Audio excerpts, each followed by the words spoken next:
or 9 months.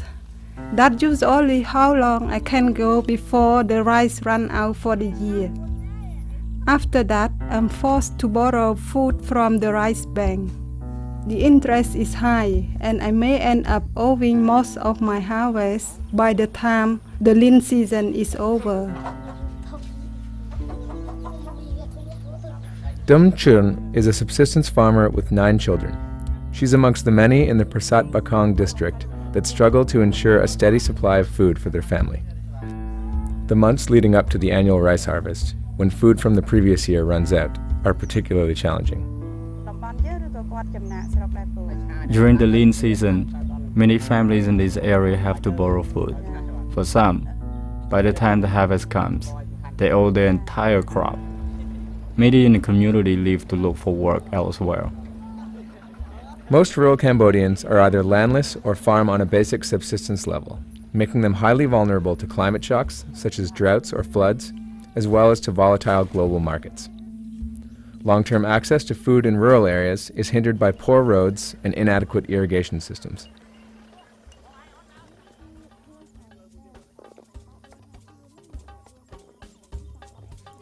Recognizing the need for somebody to step in during periods of critical food shortage, WFP worked with the Cambodian government to come up with a solution.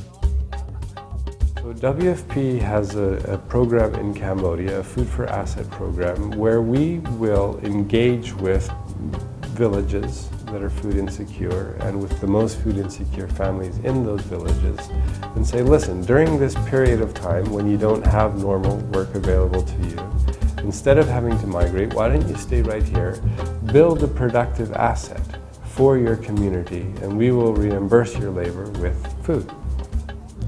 Productive assets can include rural roads, fish ponds, and dikes. In Krepe, where Diem lives, WFP implemented a Food for Assets program that helped the community construct a much-needed irrigation canal.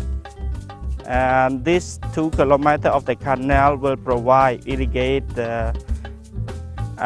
can irrigate about 500 hectares of the farming field, and immediately you can see the rice field here. They just finished the first crop.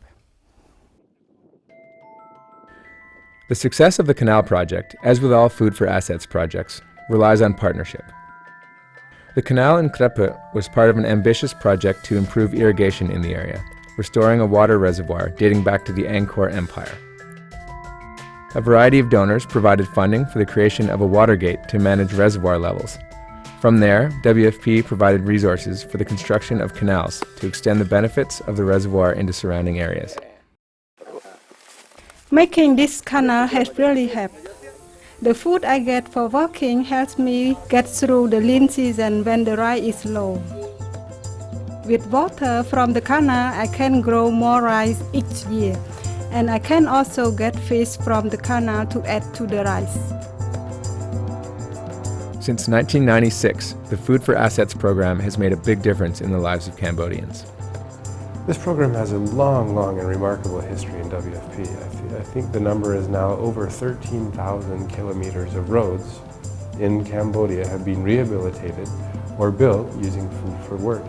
We've done a lot of the groundwork for the tertiary infrastructure in Cambodia that was rehabilitated after the Civil War. Meanwhile, Food for Assets canals are bringing irrigation to new areas, raising agricultural productivity and stabilizing growing seasons. This is the first time rice has been grown here. Yeah, it's the first time ever. It's never been farmed here, right, because there's no water on the empty land, but right now it's the first crop of the time. Look at the other side, is still not farmed, but hopefully with this water then people will start to clear the land and then increase the farming size so people can get a better yield. With the Food for Assets program, WFP is helping to create productive community assets at the same time that it helps Cambodia's poorest feed their families through the lean season.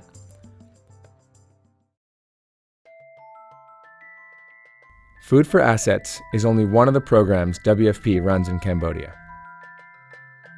WFP delivers food assistance to over 2,500 locations around the country every month, directly helping close to 1 million Cambodians every year.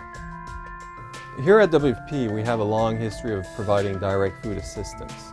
But today, things are shifting. As Cambodia develops economically, we're looking for ways to foster longer-term food security by partnering with governments and civil society to create nationally owned hunger solutions. WFP have been working closely with the Council for Agricultural Rural Development, providing assistance to almost 1 million or more than 1 million beneficiaries during this year.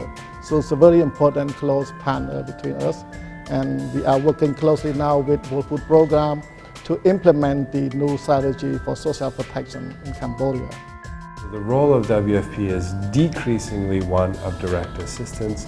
It's increasingly one of just enabling and supporting government to do what is already working well and just doing more of it and helping that get to the most vulnerable families within Cambodia. The World Food Program is 100% voluntarily funded. Every dollar it spends is a dollar it had to raise. The resources provided to WFP by donor agencies around the world are critical to ensuring they can continue to promote food security and nutrition in Cambodia. Find out more about WFP at their website, where you'll find detailed information about Cambodia's food security situation and their most recent reports.